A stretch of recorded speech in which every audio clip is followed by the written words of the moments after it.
Bueno, hay un montón de cosas en mi cabeza ahora mismo sobre este tema que, como siempre, como todos los temas de la Biblia, todos los temas de Dios, toda la enseñanza de Dios, es como digo yo muchas veces, son como un árbol que tienen un tronco, pero luego se abren en multitud de ramas. Entonces estás mirando una cosa y de repente Dios te está llevando para aquí, para allí, para allí, y parece que, como dice Sterling, que no se acaba nunca. Y es verdad. Y estaba mirando yo varias cosas aquí, y hay una que quizá hablemos el próximo día, y es sobre el libre albedrío. ¿Sabéis lo que es el libre albedrío, verdad? El libre albedrío confrontado con la soberanía de Dios. El libre albedrío en un cristiano confrontado con la soberanía de Dios. Pero eso lo dejaremos para el próximo día. Estoy mirando un poco y conforme a la palabra de Dios y tal, hay muchas cosas que sabemos, que escuchamos, o que ya hemos dado por sabidas, ¿verdad? Que luego vas a la palabra de Dios y dices, uy, pues no es tanto como yo pensaba, ¿no? A eso me ha pasado a mí muchas veces. Incluso cosas que he predicado, porque la había escuchado tantas veces, ¿sabes? Escuchamos muchas veces una cosa en una iglesia, en donde hemos nacido, donde hemos estado, escuchamos. Entonces nosotros cuando hablamos, predicamos eso, muchas veces sin ir mucho a la Biblia y mirar si es cierto o no es cierto, ¿no? No digo que sean cosas que no son, yo no he predicado mentira, pero he predicado cosas que no eran del todo ciertas porque faltaba algo. Y eran cosas que yo había escuchado toda la vida y las predicas están bien, pero les falta algo. Por eso dice que el pueblo perece por falta de conocimiento, ¿verdad? Y es cierto, ¿no? Porque muchas veces escuchamos y vemos a Dios, lo vemos de una manera, como nos han dicho, como hemos escuchado, y Dios es mucho más profundo, igual que eso. Por eso necesitamos, como hacían los judíos de Berea, me parece que era, que le decían, bueno, Pablo, me parece muy bien, pero nosotros vamos a mirar en las Escrituras a ver si todo lo que nos estás diciendo es cierto. Y esa es la actitud que tenemos que tener nosotros. Cada vez que venimos a un estudio bíblico, cada vez que vamos a una predicación, a mí me gusta mucho tomar notas, más que nada porque mi mente hace aguas, es como el colador de... Luego le echas agua al colador y se va. Entonces yo necesito escribir, porque cuando uno escucha, mira y escribe, se queda un 90%. Si tú escuchas, se te queda un... Bueno, hay una estadística de esto, no es exacta lo que estoy diciendo, pero por ejemplo, ¿no? Cuando tú escuchas, se te queda un 30%. Cuando tú miras, igual también. Pero cuando tú estás mirando, estás escuchando y estás escribiendo, se te queda muchísimo más. Entonces, en la manera de escribir, cuando tú estás escuchando una predicación, estás escuchando y estás escribiendo y lo estás leyendo, lo estás escribiendo y lo estás escuchando. Entonces memorizas mucho más. Eso es un truco que tengo porque mi memoria es bastante pobre. Entonces sí, es un truco que tengo desde que empecé en el Evangelio. Allí había esa enseñanza de cuando te permitían ir a los estudios bíblicos, solo permitían los estudios bíblicos aquellos que se veían frutos ya de arrepentimiento. Si no, no ibas a un estudio bíblico. Ibas a predicaciones, ibas a los domingos, pero no a un estudio bíblico no te permitían ir. Tenían que verte que tenías frutos de arrepentimiento, que ya eras cristiano, que ya se te veía una actitud y tal. Entonces era como un regalo. Ibas a la lista, al estudio bíblico, ibas a todo, te metías allí en el medio de los cristianos de tiempo, ibas allí, era como un, ¿sabes? Si lo esperabas ahí con un deseo. Y había la enseñanza, o sea, tú ibas de nuevo al estudio bíblico, estaba el mundo tomando notas, tú no tomabas nota. Quedaba la gente mirando, entonces siempre ibas con el bolígrafo y el papel, aunque sea... Pero tiene una utilidad muy buena, porque si tú tomas notas, te quedan mucho, mucho más. Y es más, si tú tomas nota... Yo puedo hablar de la soberanía de Dios, pero en un versículo de este puedo hablar de un pecado, de una actitud que tú tienes, que no tiene nada que ver igual con la soberanía, pero igual leemos unos versículos y yo estoy enfocando ese versículo hacia la soberanía, pero a ti Dios te puede hablar de otra manera. Y si tú no coges notas o no estás atento y tal, o se te puede ir. Yo me acuerdo a veces que algo de Dios me ha tocado y por no escribirlo, ¿qué era? ¿Qué versículo era? ¿Qué me había tocado? igual te tocaban varios y tal, y olvidarse, y dices, ¡ay, qué tonto soy! No puedo olvidarme del bolígrafo. Pues sabes que hay algo que Dios te ha hablado, igual quisiste recordarlo, y bueno, mi mente no es así muy tal, y luego, ¿cuál era? ¿Qué era? ¿Qué yo sé? Igual te acuerdas de varios, pero hay alguno que no. Y es muy importante, porque Dios habla a nuestro corazón. La predicación puede hablar de una cosa, pero Dios nos puede hablar en particular de otra, que no tiene nada que ver con la predicación. Que igual en un versículo salta por ahí y Dios te habla. El Espíritu Santo, ¡pum!, te toca donde tiene que tocarte. ¿Sabes? Muchas veces yo he predicado algo y de repente ha venido alguien y me ha dicho, oye, gracias, qué palabra, qué buena, fíjate, que Dios me ha hablado de esto y tal. ¿Ah, sí? Sí, porque cuando hablaste de esto Dios me ha tocado, me ha mostrado y tal. Y va. Digo, caramba, pues yo no estaba hablando de esto en la predicación, pero yo no soy, es el Espíritu Santo el que hace la obra, ¿verdad? Bien. Porque también sucede que aunque tú veas, tú escuches y escribas, si no hay revelación, quedó todo ahí. Exactamente. Mira, por ahí va una de las cosas que estaba yo pensando. Yo siempre dije, ¿no?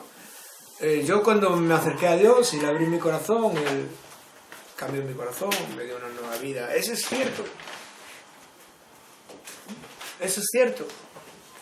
¿Cómo repite? Dije, cuando yo vine a Dios y le abrí mi corazón, pedí perdón, pues Él entró a mi vida, cambió mi vida, me hizo una nueva persona. Eso es cierto. Claro. El cambio. Sí, ¿no? Sí. Hasta ahí siempre me pasó, sí. Hubo arrepentimiento. Y el arrepentimiento viene por medio de la fe, ¿verdad? La fe es nuestra fe, se pone en marcha, nos arrepentimos y Dios entra en nuestro corazón, ¿no? Vale. Entonces, Efesios 2 dice, porque por gracia sois salvos, por medio de la fe, esto no es de vosotros, sino es don de Dios, es gracia de Dios, para que nadie se gloríe, para que nadie se enorgullezca, ¿verdad? Y hay otro versículo que dice, no me dejisteis vosotros a mí, sino que yo os he elegido a vosotros. ¿Nos hemos nosotros acercado a Dios? No. No, pero nosotros le abrimos nuestro corazón. Yo os he escogido desde antes de la fundación del mundo, Efesios 1. Yo os he escogido desde antes de la fundación del mundo. ¿Quién pone la fe en nosotros? El Espíritu Santo. El Espíritu Santo. ¿Quién nos convence del pecado? Pero es tu decisión obedecer, seguir, creer o no. Es tu decisión, o sea que... Yo os he escogido desde antes de la Claro fundación. que él, sí. ¿Quién escoge? Dios. Él va a pasar lo que él quiera que pase, independientemente de que nosotros queramos o no. Nosotros tenemos ya el... Dios nos escogió. Pero es tu paso, es una Vale, relación. entonces íntima Dios, con Dios. estamos hablando de que Dios no es soberano. Sí, Él No, si tú puedes elegir. Pero no puedes tener una vida cristiana sin no querer. Eso es lo que quiero decirte. Dios te escogió y Él puede tener un plan para vos. Pero estamos si hablando, vos no vamos a ver, querés, que vos querés tú estar escoges cuando perdido Dios en el mundo. aparece, tú le dices que sí, ¿no? Pero entonces dice que Dios es soberano cuando no hay nada ni nadie que se pueda ir contra su voluntad, contra su perfecta voluntad, sus propósitos. Si nosotros elegimos si sí o si no, ya podemos ir en contra de los propósitos de Dios. Si el propósito de Dios es que tú seas cristiano, pero tú dices que no, porque no quieres ser cristiano, En ese entonces momento estás no, diciendo... en el momento que sea, Dios lo va a hacer. Yo no digo que no te vas a ir de esta tierra, pero no. Pero yo lo que digo es de que la relación con Dios es personal, ¿sabes? No, Dios es un caballero. Dios no te viene a obligar de nada. Dios puede golpear tu corazón. Sí, bueno, pero no 20 estamos, veces. no estamos Hay una evangelizando, que tú le estamos das a hablando ti. de la soberanía de Dios. Claro, pero lo que te quiero decir, Dios puede llamar a la puerta muchas veces. En una tú le vas a abrir. Al final se va a hacer su propósito. Pero tú tienes que dar Entonces, un paso. ¿quién ¿Abro escoge? la puerta o no? ¿Quién escoge? Una cosa, Nosotros. Una cosa es escoger, Dios, vale. Ahora, otra cosa es, le abro mi corazón ahora, después, al fin y al cabo va a entrar. Bien, Eso es lo que eso va a- lo vamos a hablar después. Y de cómo Dios utiliza esas cosas. a la pequeñita. Y cómo Dios utiliza las circunstancias para llevar a cabo su propósito. Está claro que nosotros no escogemos a Dios. Él nos escoge a nosotros. Yo muchas veces he dicho que yo había escogido, yo había visto el testimonio, entonces yo me decidí y dije, sí, Señor Jesús, yo te acepto en mi corazón. Está bien, pero es que Dios es el que pone en nosotros tanto el querer como el hacer. Y es el que pone en nosotros la fe. Y es el Espíritu Santo el que nos convence de pecado, de justicia y de juicio. Que ahí es donde está la salvación. De pecado por cuanto todos hemos pecado. Si no entendemos que somos pecadores, no nos vamos a arrepentir. De justicia por cuanto Cristo vino a dar la vida por nosotros, pagó el precio de nuestros pecados y por su sangre somos libres de culpa. Y de juicio por cuanto ya está todo estipulado. El diablo y el Satanás se van a ir al lago de fuego y la victoria va a ser de nuestro Señor y de nosotros con Él. Eso es lo que convence el Espíritu Santo. Pecado, justicia y juicio. Y eso es de Dios. Ahí está lo que vamos a hablar, que no creo que lleguemos hoy, pero vamos a hablar en esta parte de la soberanía de Dios. Porque hay mucha gente que dice que el hombre tiene voluntad para escoger si sí o si no. Pero si el hombre tiene voluntad para escoger si sí o si no, el propósito de Dios es que Vladi sea cristiano. Y Vladi dice que no, entonces estamos negando la soberanía de Dios. Hay una parte, disculpa, que yo estuve leyendo, es que la estaba buscando, pero no me acuerdo, de que dice que muchas veces, así no querramos nosotros, el Señor lo va a hacer y lo hace. Sí. Aún en contra de nuestra voluntad. Sí, vamos a verlo. Esto está muy interesante. Y estamos todos en la onda. Lo que estás diciendo Pero, tú, a ver, lo que dice Ceci, vamos a explicar todo. Yo lo experimenté en mi vida. Yo sé que todo lo que yo viví, desde haber sido una hija extramatrimonial por accidente, desde el vientre de mi madre, Claro. yo sé que todo Dios lo usó y me escogió, me formó, me eligió. Yo lo sé y sé que es soberano y todo eso. Lo que yo quiero decir y que quede claro es que es una relación íntima que tenemos con Dios. Dios ha golpeado mi corazón un montón de veces. Un día le dije que sí. Ella tenía estimado que yo, antes que me vaya de esta tierra, yo iba a ser llamada como hija de Él, iba a ser Biblia tal y cual. Pero claro, por supuesto que sabía el cuándo, y el Espíritu Santo me convenció. Pero hasta que no pasó eso, yo no escuchaba su voz, lo que sea, porque no era cristiana, y no abría mi corazón. ¿Sabes lo que te digo? Sí. Entonces, Dios tiene su momento, pero no es cuando tú quieres, es cuando Él quiere. Bueno, pero Y utiliza diversas circunstancias. Claro, a ver, cuando yo abro la puerta, por supuesto que fue el Espíritu Santo que me lo dijo. Mira, Pero hay un versículo, si no la abro, Apocalipsis 3:20, que dice: escuchad que estoy a la puerta y llamo. Si alguno escucha mi voz, le abro la puerta, yo entraré, cenaré con él y él conmigo. ¿Vale?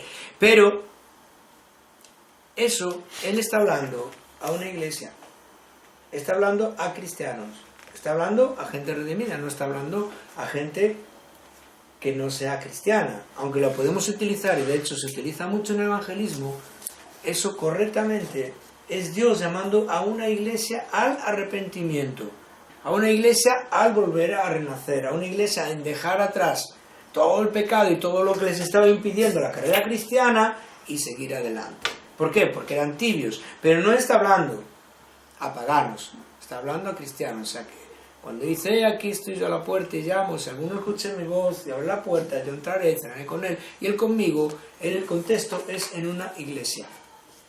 ¿Vale? No es en la calle, aunque ese versículo también nos vale porque sabemos que Dios llama, ¿no? Que Dios habla y que Dios se muestra, ¿no?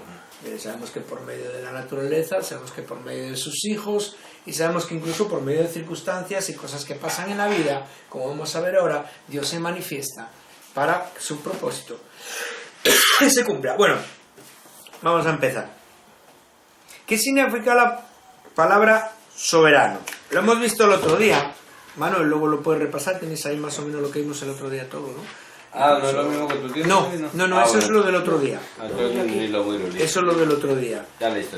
Y viene la palabra soberano y tal y cual. No, soberanía, ¿de dónde viene? Decíamos, si nos acordamos del otro día, soberanía se traducía en tres palabras diferentes, ¿no? En español se traduce como soberano, pero en griego eran tres palabras diferentes, no, mínimo tres. Una era como déspotes, que ahora la explicamos aquí.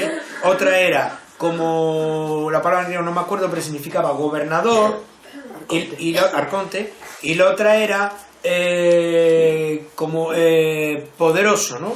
Que viene de la palabra de nostes, ¿no? De unastes, que viene de la palabra poderoso, y de donde luego sacaron la palabra, bueno, inventaron un explosivo muy potente, lo cogieron dinamita.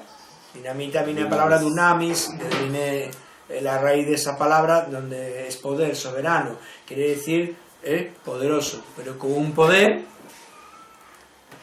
bien fuerte, ¿no? Estuvieron buscando para ese poderoso explosivo, ¿qué palabra utilizaron? Dunamis, que significa dinamita. Entonces vemos que la palabra soberano, vamos a leerlo, la palabra soberano significa, según el diccionario de la Academia Española, soberano es el que ejerce o posee la autoridad suprema e independiente. Otra definición dice, elevado, excelente y no superado. Dios es soberano porque no está sujeto a nadie, no depende ni es influido por nadie. Él obra siempre y únicamente como quiere. En Isaías 46, versículos 9 y 10, aquí la palabra de Dios afirma su soberanía diciendo, porque yo soy Dios y no hay otro Dios, y no hay semejante a mí. Anuncio lo que está por venir desde el principio y desde la antigüedad, y lo que aún no era hecho. Y digo, mi consejo permanecerá y haré todo lo que quiero. Bien. Luis, disculpe, que posee la autoridad. Dice que el que ejerce posee la autoridad suprema e independiente. Y otra definición en el Real Academia Española, en el diccionario, es elevado, excelente y no superado. Esa es la palabra soberano en general, ¿no? Es lo que quiere decir. Listo. Decimos que Dios es soberano porque no está sujeto a nadie, no depende ni es influido por nadie. Él obra siempre y únicamente como quiere. En Isaías 46, 9 y 10 afirma su soberanía diciendo, porque yo soy Dios y no hay otro Dios. No hay nadie semejante a mí. Anuncio lo por venir desde el principio y desde la antigüedad, y lo que aún no era, y digo que mi consejo permanecerá y haré lo que yo quiero.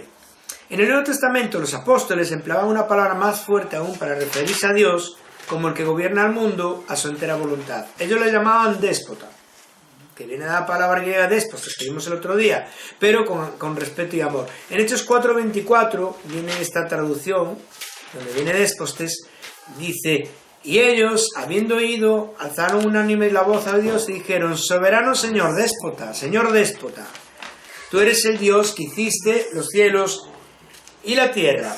La palabra déspota, yo no sé si luego lo apunté más por aquí, pero bueno, sí, la palabra déspota, ahora mismo si tú le preguntas a alguien qué significa déspota o una definición de déspota, dice pues alguien egoísta, un tirano, por ejemplo, ¿no? Un gobernador tirano que ejerce presión sobre sus súbditos y tal. Pero en el siglo I, déspota no significaba eso.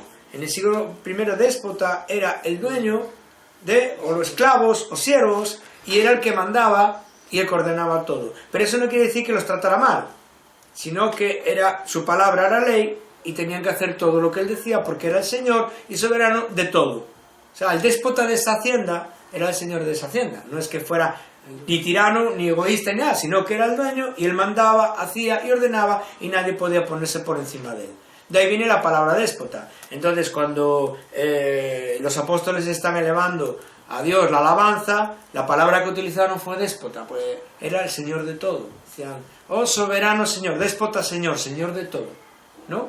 Y esa es una de las traducciones de la palabra déspota, que viene de la palabra soberano, ¿vale?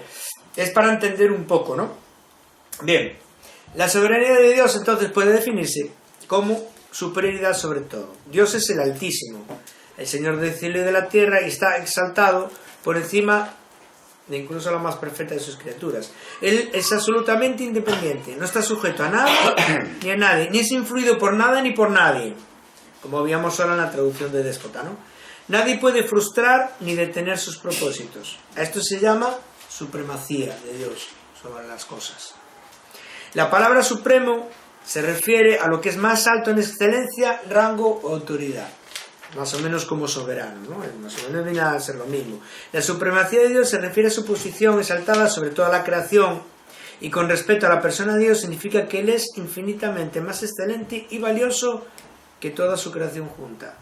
Y con respecto al lugar de Dios significa que Él es exaltado sobre toda la creación y no tiene igual. Con respecto al propósito de Dios significa que Él es el centro de todas las cosas y las dirige todas hacia un propósito, que es su gloria. Dios solamente tiene un propósito, su gloria.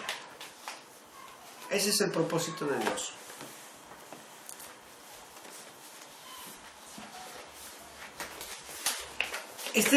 Este atributo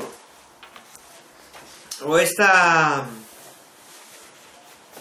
parte de Dios, de su naturaleza, no le cae bien a la gente normalmente, porque nosotros tenemos un concepto de justicia muy humano, muy de nosotros, y juzgamos lo que esto es justo, esto no, pues Dios no es justo, este hace esto, y Dios no es justo, este hace lo otro. Pero como decíamos en todos los demás atributos, nuestra mente finita no puede entender al Dios infinito. Él tiene un propósito más elevado para cada uno de nosotros, y como tantas veces hemos dicho, puede resultar un poco así como injusto o un poco como no entendible, por ejemplo, cuando los apóstoles todos murieron asesinados, ¿no? Gente amados por Dios a tope, y murieron todos como mártires. Incluso en los primeros años del cristianismo, los cristianos eran echados a los leones, eran quemados vivos, eran tal, ¿no? Y dices tú, uff, pues no veas, ¿no? Y sabemos que ellos tenían el poder del Espíritu Santo, muchos se morían cantando tal, y ninguno negaba, ¿no? De los que murieron, ellos ponían a Cristo y ninguno negaba a Cristo, tenían ese poder de Dios tan fuerte, de ser testimonio. Pero Dios tenía un propósito con todo ello, y parte del propósito que Dios tenía con todo ello somos nosotros. Nosotros venimos de ahí. Nosotros venimos de esos mártires que dieron la vida, que no negaron a Cristo, y que gracias a ellos se fue expandiendo el Evangelio, porque es un testimonio fuertísimo. La gente que los veía, muchas veces unos estaban ahí, venga, que se los coman los leones, quémale. Pero cuando veían que cantaban, que alababan a Dios, que iban a la muerte, decían, ay, ¿qué pasa aquí? Pues esto no es normal. Y Dios utiliza eso para crear fe en ellos. Porque Dios iba a tocar a mucha gente lo que estaban viendo en los circos romanos, lo que estaba pasando. Y por medio de eso que parece injusto, Dios iba a tocar a mucha gente. ¿No? ¿Qué más injusto parece que el Hijo de Dios o que Dios mismo se muera en una cruz? ¿No? Vaya, eso parece creado por una mente bien, ¿no? Pero ¿cuál es el resultado de ello? Que ahora nosotros estamos libres de pecado, que la sangre de Cristo nos limpia, nos han hecho nuevos, unas nuevas personas, y que ahora el diablo ya no nos puede tocar, porque la sangre de Cristo nos limpia de todo pecado, que podemos vivir aquí, podemos vencer, y de hecho somos más vencedores, más victoriosos, por medio de aquel que nos amó. Ese es el propósito de Dios, que si lo miramos carnalmente no se entiende. ¿Cómo puede morir tanta gente siguiendo a Cristo? ¿O cómo puede morir Cristo mismo? Pues el propósito era que el reino de Dios avance, y avance, y avance. Vemos que el propósito de Dios nunca, como decíamos el otro día, y vamos a ir luego más adelante, hay dos clases de voluntad de Dios. La voluntad de su propósito, que es inmutable, que no cambia, que va siempre para adelante y siempre hace lo que Dios quiere que haga, ¿no? Y luego la voluntad de los mandamientos de Dios, que esos son mutables e incluso cambiables.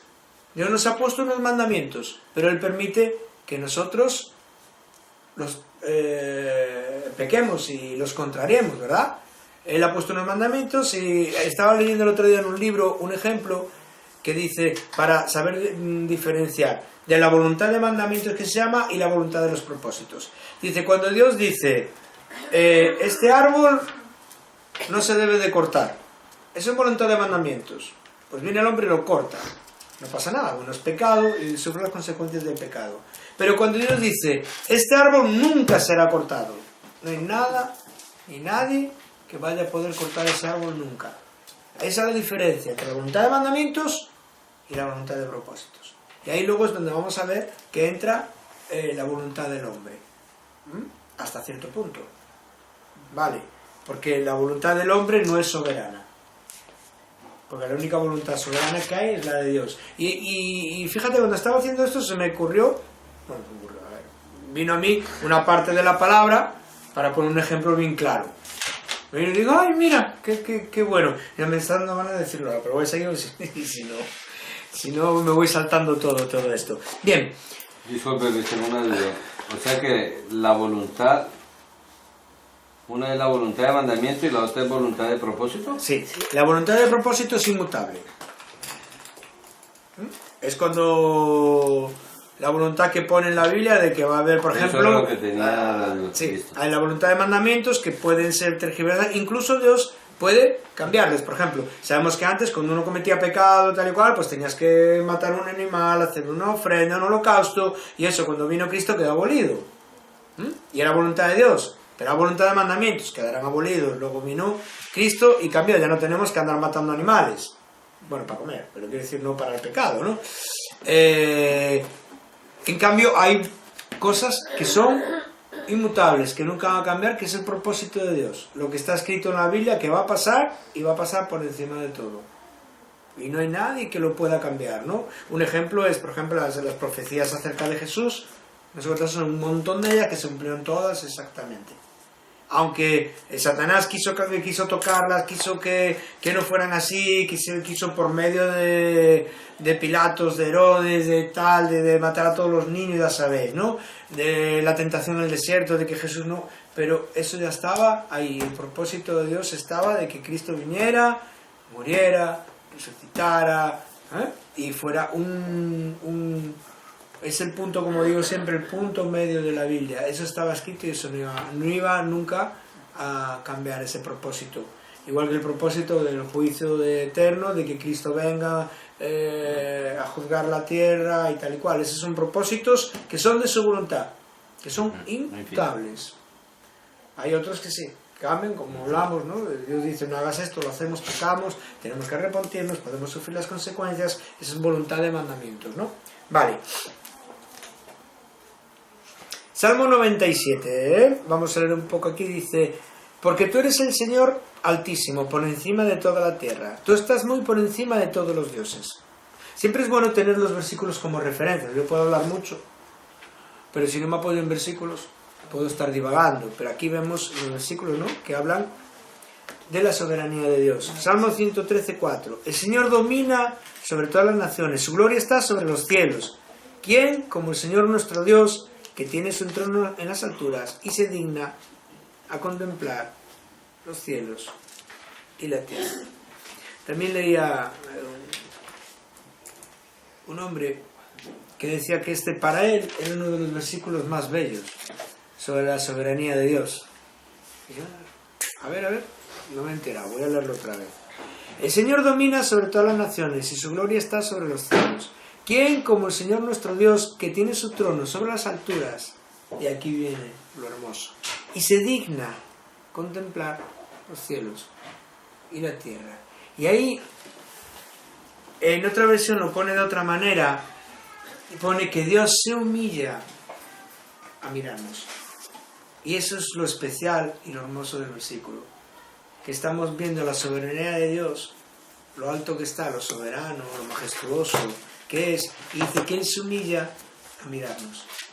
Y yo cuando leí esto digo, entonces ya entiendo por qué esto me dice que es tan hermoso, porque está viendo que el Dios creador, el soberano, el eterno, coge y en vez de estar en las alturas dominándolo todo, Él se humilla, se agacha y está pendiente de nosotros. Y cuando estaba leyendo esto se me vino a la mente, claro, como uno puede ser, Filipenses 2, que no lo tengo aquí apuntado, pero vamos a leerlo, que es precioso. Está reflejando, estamos hablando de la soberanía, y sabemos que las tres,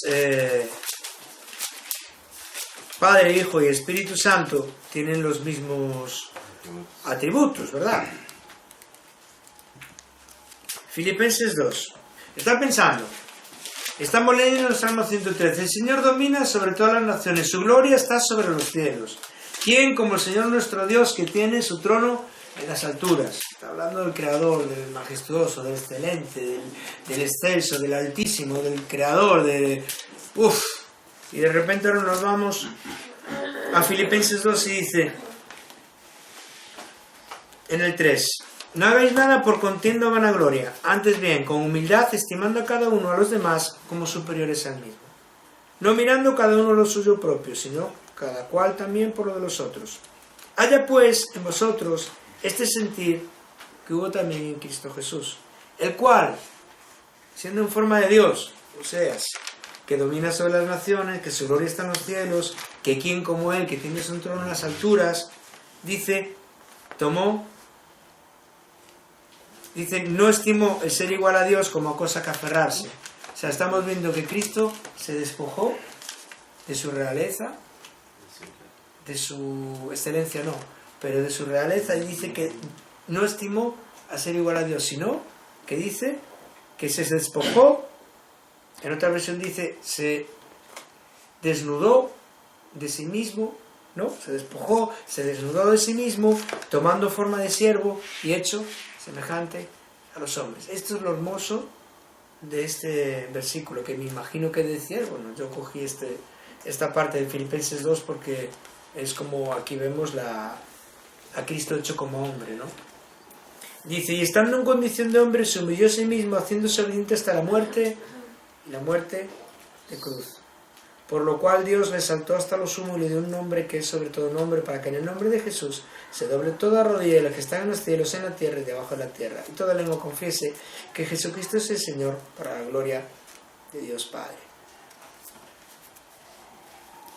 Estos dos podrían ser paralelos, el Salmo 113, 4 y Filipenses 2.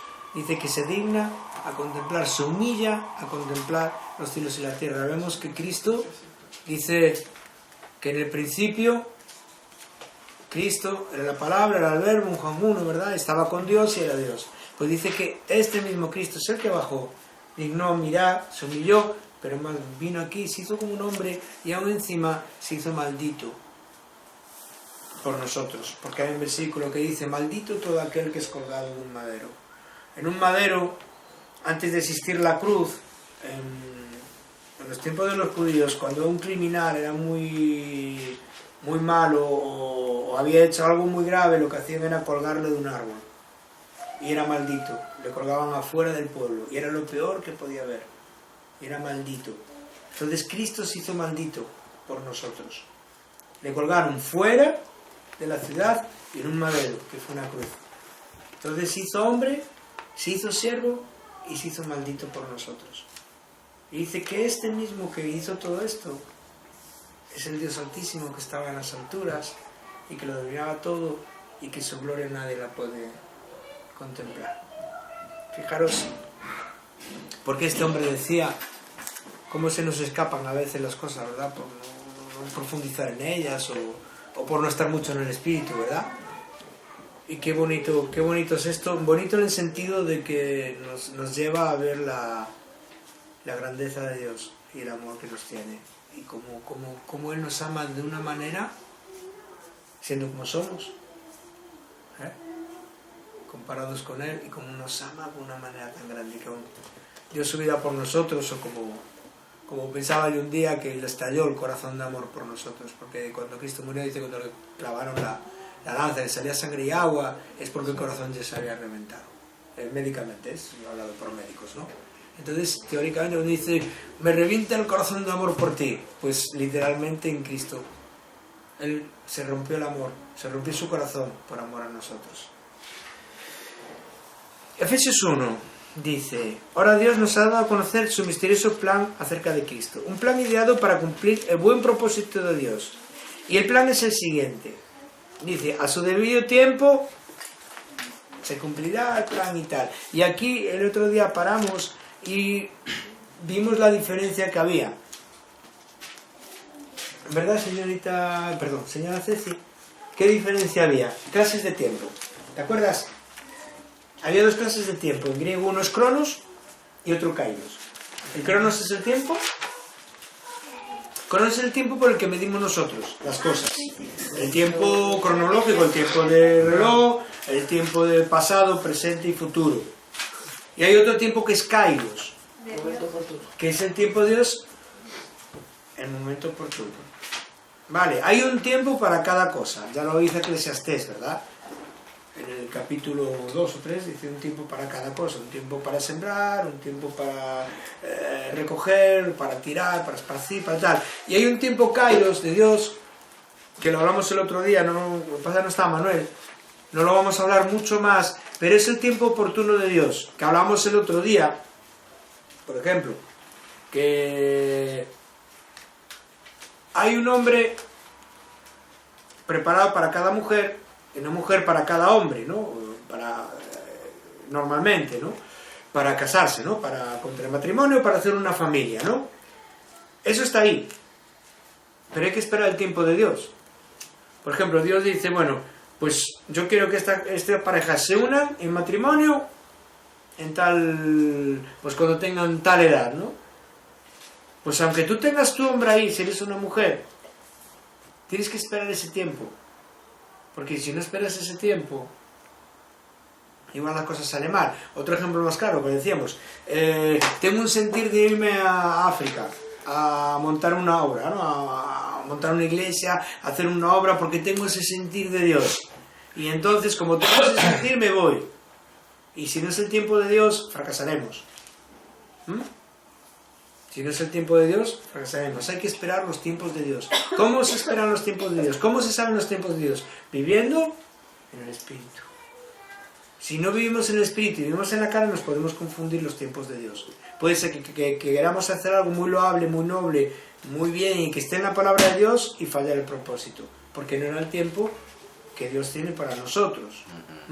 Porque Dios nos va a hacer madurar para el propósito que tiene.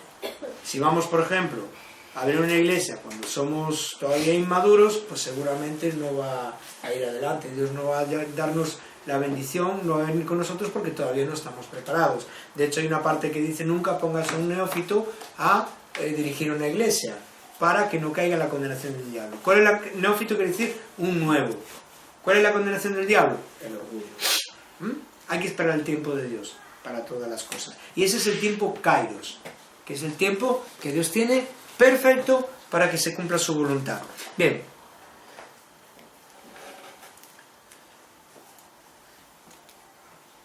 Hablamos de la palabra soberano, que ya dijimos antes que eran tres, que era arconte, que significa gobernante, que era déspotes, que significa...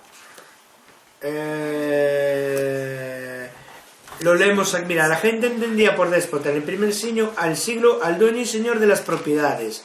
El déspota era la persona a la que pertenecían todas las personas y las cosas de su territorio, y así tenía derechos sobre todas las personas y las cosas.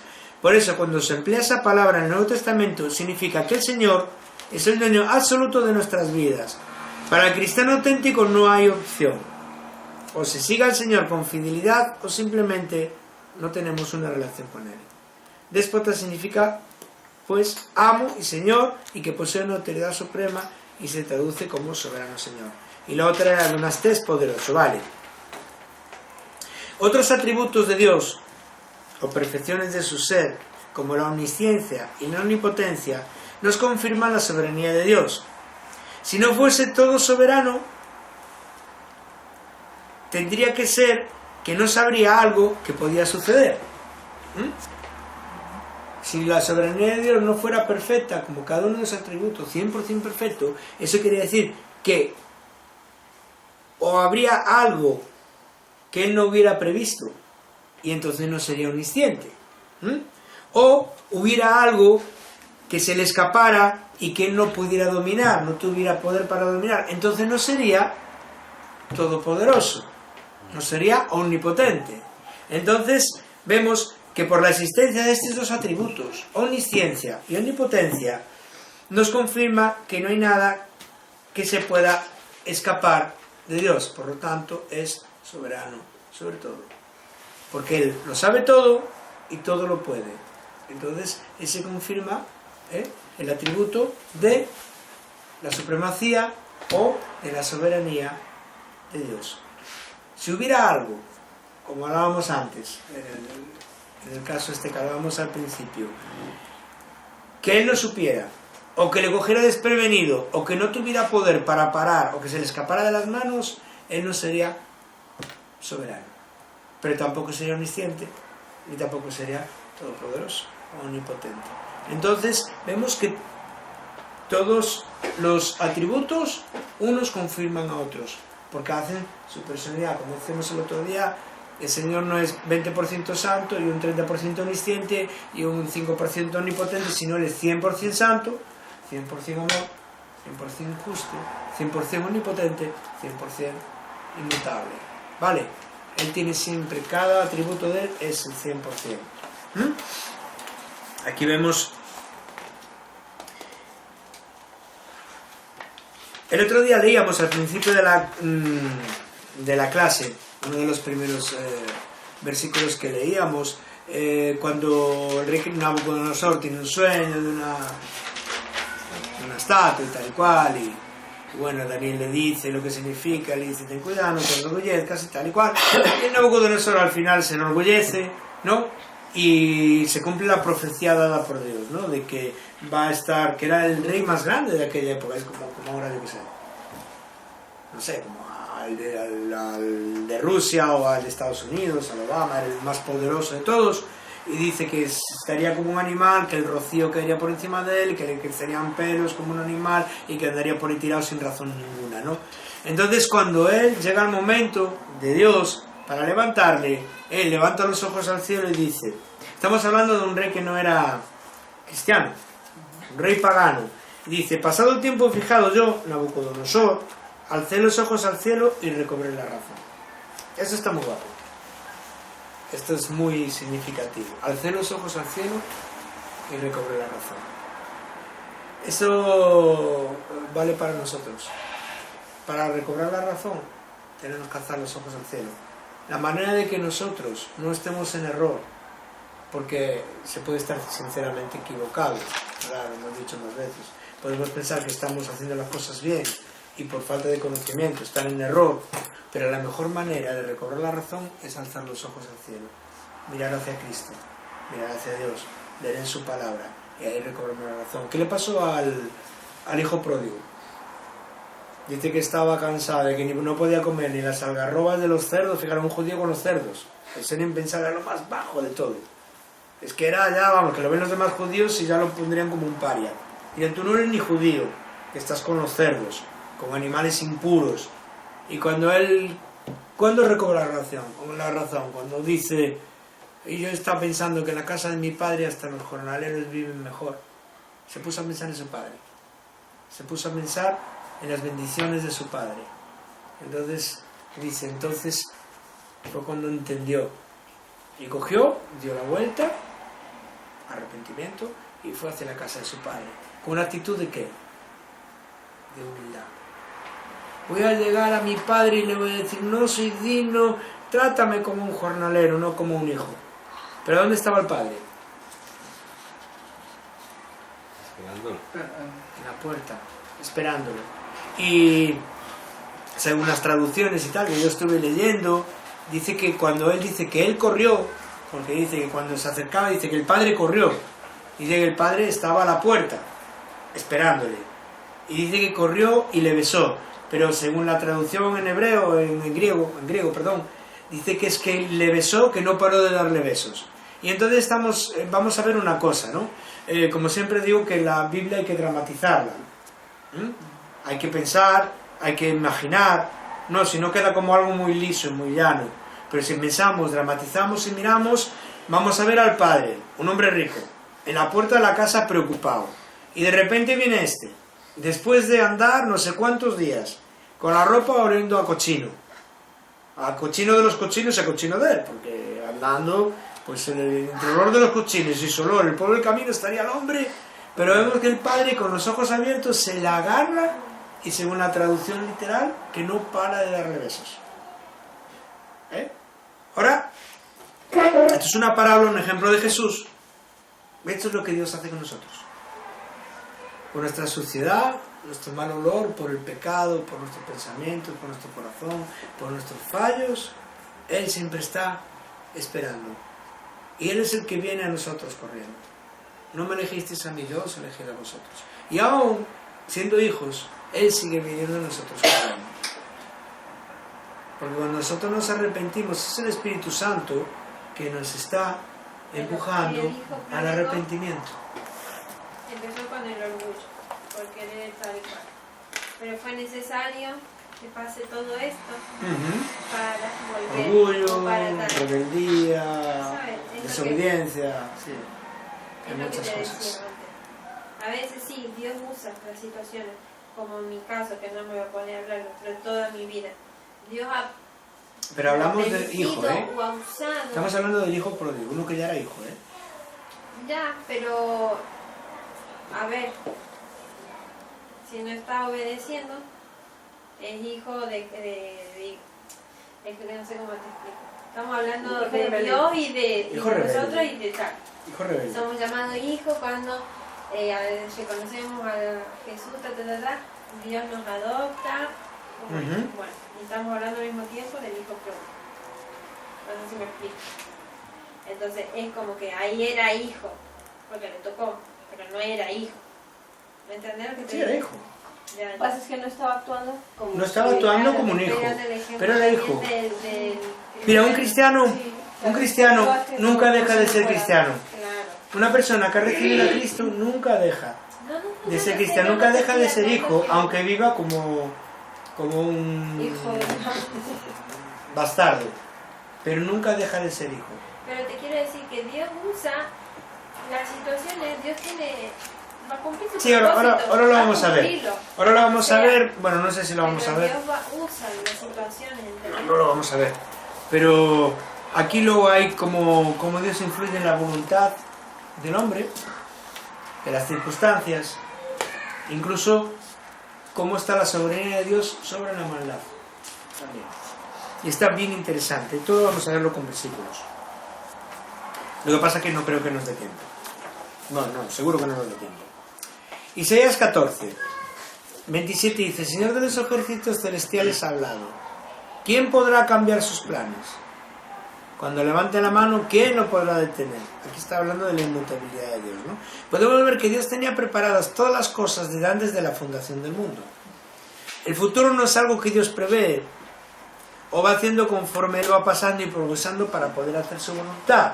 Hay gente que dice que Dios va viendo cómo es el futuro y va actuando conforme el futuro va haciéndose, ¿no? Pero hablábamos que Él es eterno, y eterno significa que no tiene tiempo, ¿no? Y sabemos que Él está igual en el presente, en el pasado, en el futuro. Y que no, al ser soberano no quiere decir que no haya nada que Él tiene que ir improvisando para hacer, sino que Él ya ha previsto todo y ya está todo hecho conforme a su voluntad. No hay nada que lo pueda sorprender, ¿no? Pongo aquí que hay gente que dice que Él está como mirando como un telescopio el futuro y tomando decisiones, pero sabemos que Él es el creador, también del tiempo cronos, del futuro, del pasado y del presente. Él vive en la eternidad. Dios creó el tiempo y con ello todo lo que va a pasar dentro de ese tiempo. Cuando Dios crea el tiempo, ya crea todo lo que hay dentro del tiempo. Dios crea el presente, el pasado y el futuro, y ya ha creado todo el contenido del presente, el pasado y el futuro. Bueno, solo tenemos que mirar las profecías, ¿no? El Apocalipsis que habíamos estudiado y todo, ¿no? Él sabe todo lo que va a pasar, todo cómo va a ser, ¿verdad? Aunque muchas veces habla que Dios ha preparado el lago de fuego para el diablo y sus ángeles, pero se sabe que el diablo y sus ángeles van a ir al lago de fuego, ¿no? Dios ve en presente todo lo que es pasado, presente y futuro. Para Él decíamos que no hay tiempo, por eso Él es eterno, ¿no? Entonces resumimos que toda la realidad es producto de los decretos divinos hechos antes de la fundación del mundo y son inmutables, no pueden ser resistidos ni cambiados. El hombre, los ángeles, los demonios están limitados a lo que Dios les permite hacer, y todo ello forma parte del gran plan de Dios que resultará para su gloria. Y leemos Efesios 1:4. Incluso antes de haber hecho el mundo, Dios nos amó y nos eligió en Cristo, para que seamos santos e intachables a sus ojos. Dios decidió de antemano adoptarnos como miembros de su familia al acercarnos a sí mismo por medio de Jesucristo. Eso es precisamente lo que Él quería hacer y le dio un gran gusto hacerlo. Qué bonita versión. Dice que eso es lo que Él quería hacer y se gozó haciéndolo. O sea, se gozó haciéndolo, eligiéndonos de antemano para que seamos santos, para adoptarnos como miembros de su familia y para que estemos limpios y seamos santos. Dice que le apeteció hacerlo y le gustó y se sintió bien y se gozó haciéndolo, ¿no? Hay otro versículo, no tengo la Biblia porque tengo muchos escritos, que dice, Él se gozará, Sofonías 3:16, Él se gozará sobre ti con cánticos de alegría y tal. En la Nueva Traducción Viviente dice que Él bailará y cantará sobre ti o contigo.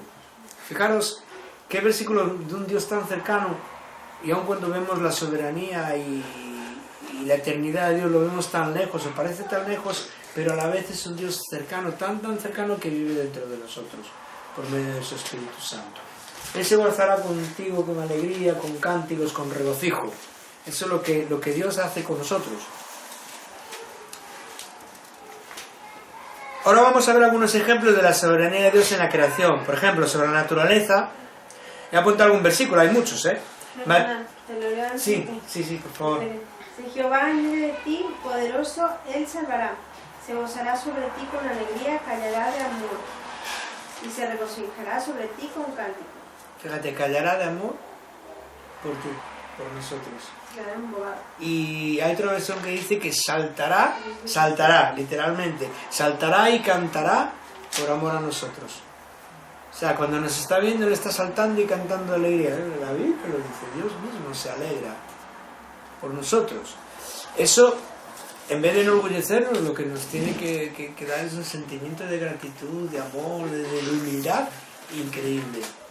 En vez de ser de orgullo y decir, Dios se regocija conmigo, con lo bien que hago las cosas.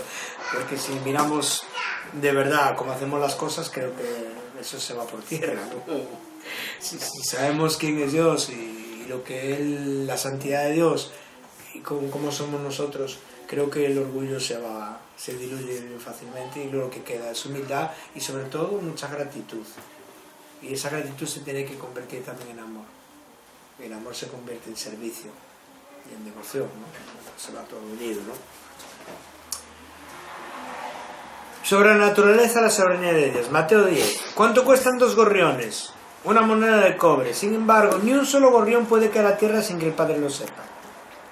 En cuanto a ustedes, cada cabello de su cabeza está contado. Ahí vemos que Dios es soberano sobre la creación, pero... Te va a salir la cortina. Y la ventana. Cierra la ventana si quieres. Sí, la abrió la misma.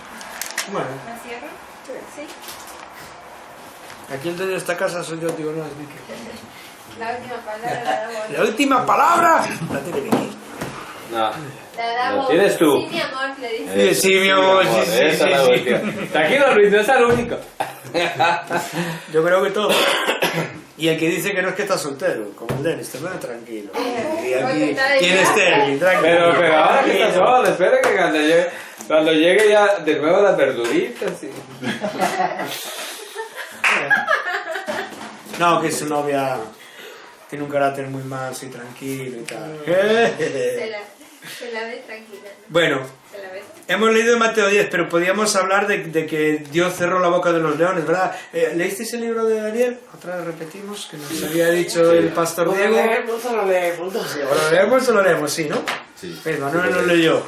Vemos a Dios sobre su creación, cerrando la boca de los leones, ¿no? Para que no se zamparan sobre el fuego, cuando iban los tres...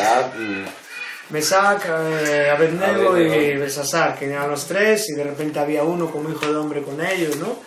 Y vemos que el fuego ni les tocó, ni siquiera olían a chamusquina, ni un hilito de un botón se quemó. Y los que le echaron al fuego murieron instantáneamente porque habían calentado el horno mucho más, ¿no? Vemos Dios dominando, ¿no? Sobre la creación, ¿no? Las plagas que Dios mandó sobre Faraón, sobre Egipto, ¿no?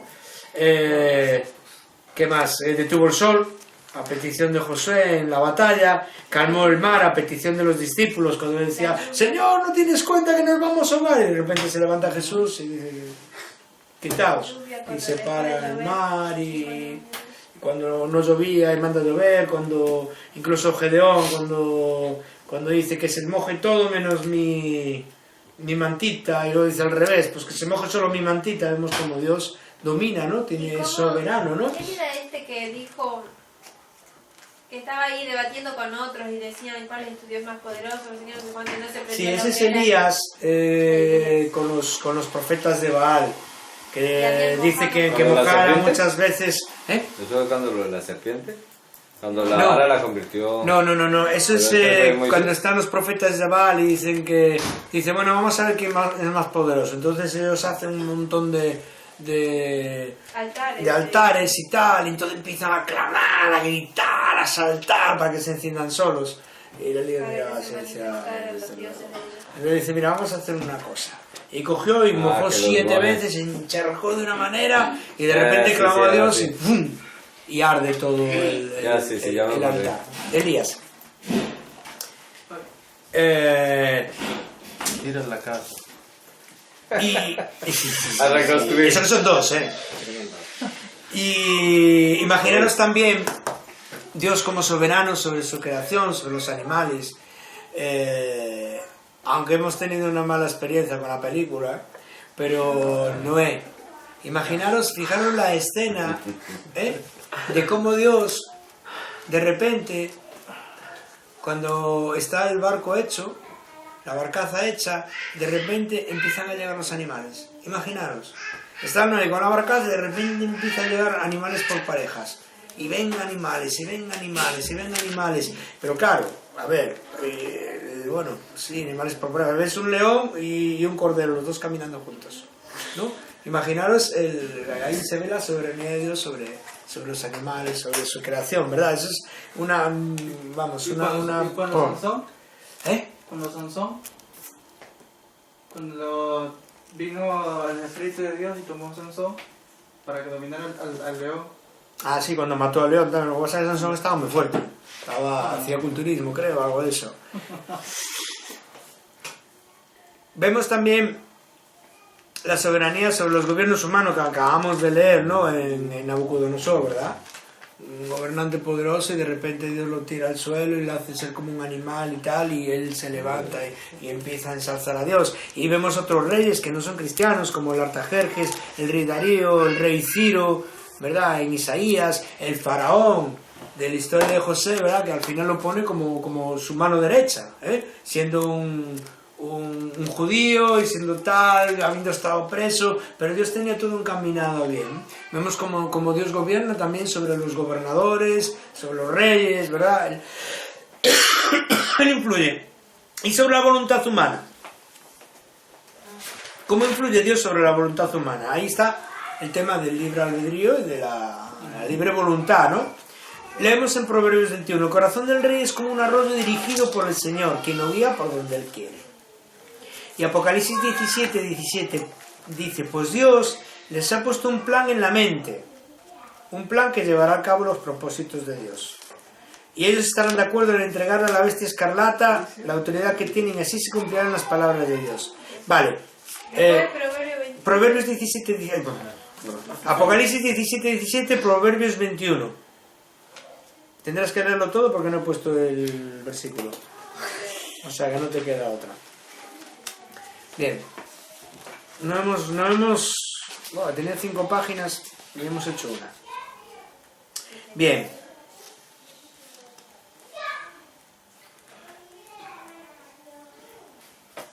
Seguimos el próximo día aquí sobre la soberanía de Dios. Pues son las 10, ¿verdad? No hace falta que mire el reloj. Cuando veo que aquí la señora Rocío empieza a mirar así para el reloj, digo, debe ser las 10. Es que tengo mucho en casa que hacer. Sí. Tienes un niño Son pequeñito y tal. Bien, Pues lo dejamos aquí. Y os digo que ahora viene, está muy interesante este estudio, pero muy interesante. Y yo hasta tengo testimonio personal de lo que hablamos antes. Te lo cuento rápido, en 5 minutos. Yo os contestaré. Ya os contaré mi testimonio algún día, aparte de lo son muchas partes del testimonio, ¿no? Pero sabéis que yo fui delincuente, ¿no? Y toxicómano y tal y cual. Muchos años. Sí, delincuente. Muchos años, ¿no? El caso es que a mí me dieron sobredosis, estuve a punto de morirme muchas veces, llegué al hospital negro, tenía que meter una inyección y sobredosis de heroína, ¿no?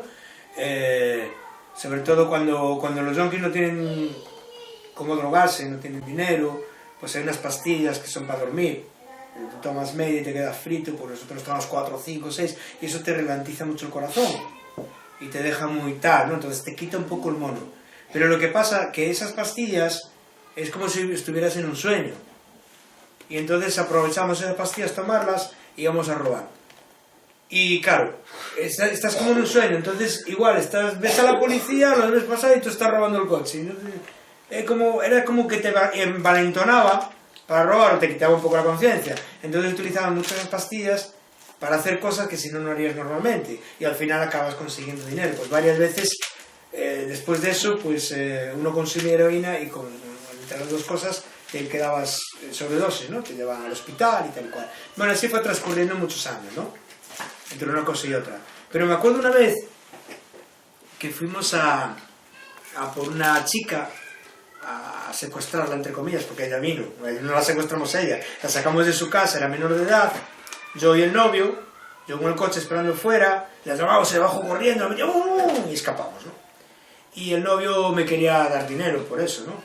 Por haber hecho eso. Bueno, había gente vigilando y tal, porque los padres tenían dinero, no querían, había investigadores privados vigilando y tal. Bueno, tuvimos que hacer una cosa rara, ¿no?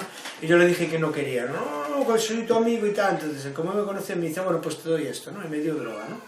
Y, bueno, pues, vale, pues es así, sí, ¿no? Y yo me fui para casa. Y no era heroína, era cocaína, ¿no? Que es muy diferente. La heroína te da una sobredosis y te quedas, no te enteras. Te tienen que recoger y te quedas inconsciente. Pero la cocaína es diferente. Te da mucho aceleramiento al corazón y te rompe el corazón, ¿no? Y te mueres, ¿no? Literalmente es así, te explota el corazón, ¿no? Si te metes. Pues me acuerdo de ese día, él me dio, y todo esto no es un testimonio de un yonki, ¿eh? Es un testimonio cristiano, ¿eh? Tener paciencia. Ese día me dio y me metí mucha, una jeringuilla, y me pasé. Estaba bastante loco, era muchos años, ya estaba bastante loco. Y me acuerdo que nada más eso me empezó a doler el corazón, pero iba muy rápido mi corazón.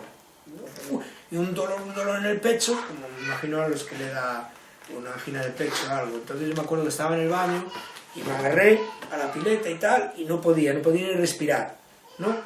Y entonces me estaba agobiando, no podía ni respirar, entonces me senté y se me iba la cabeza, a mí que me moría, ¿no? Entonces me volví a levantar otra vez.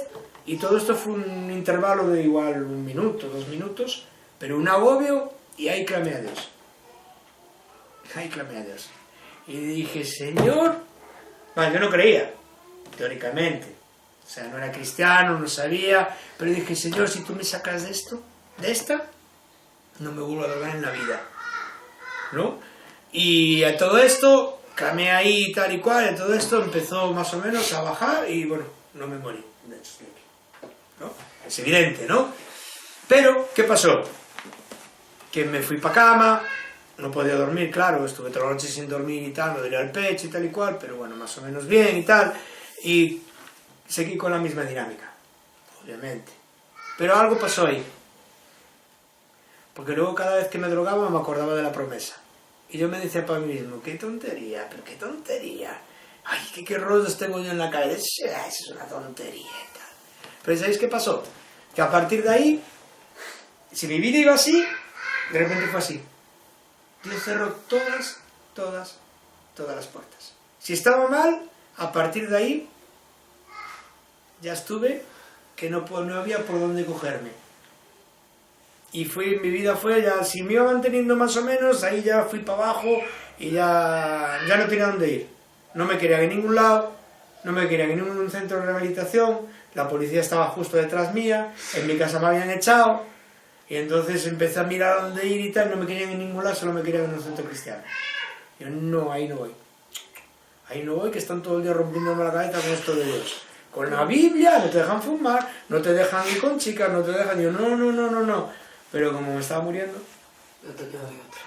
digo, bueno, voy y luego me voy de allí. Fijaros cómo Dios utiliza las circunstancias y las cosas para llevarte a donde Él quiere. Yo ese día ahí clamé, la primera vez en mi vida que clamé de verdad. Pero cuando clamé a Dios, no es como otras veces que iba la policía detrás mía, me escondía, Dios mío, que no me cojan, hablar por hablar, como habla todo el mundo, ¿no? Que se va a morir y dice, ay, Dios mío, por favor, no. Y luego no, pero ese día cuando clamé, yo estaba clamando a Dios. No sé cómo, porque yo no conocía ni nada, pero cuando clamé ese día que me estaba muriendo, clamé a Dios de verdad. Y sabía que estaba hablando con Dios. ¿Cómo? No lo sé. Por eso digo que Él es el que pone fe en nosotros. Y a partir de ese día, claro, si es una promesa, el Señor se agarró. Digo, bueno, ya era hora, hombre, ya te tenía yo a ti filado desde antes de la fundación del mundo, pues ahora sí. Pero como yo me fui para el otro lado, pues Él utilizó circunstancias de la vida y tal, hasta que mi vida fue que ya no valía para nada. Ya estaba, pero... Y tuve que ir a un centro cristiano donde me hablaron y donde yo dije, y un día fue cuando abrí mi corazón. Cuando Él llevaba detrás mía ya un tiempo, pero el tiempo Kairos fue cuando yo abrí mi corazón y Dios tocó mi corazón. Entonces vemos como Dios es Señor y soberano sobre las circunstancias, sobre los tiempos, sobre las personas, incluso sobre la voluntad de las personas. Vemos como Dios utiliza, ¿verdad? Y no solo eso, luego tenemos aquí algo muy interesante del apóstol Pablo, también, que ya lo veremos el próximo día. Así os dejo con la miel en los labios. Señora Barajas, por favor, ya que estás de cumpleaños.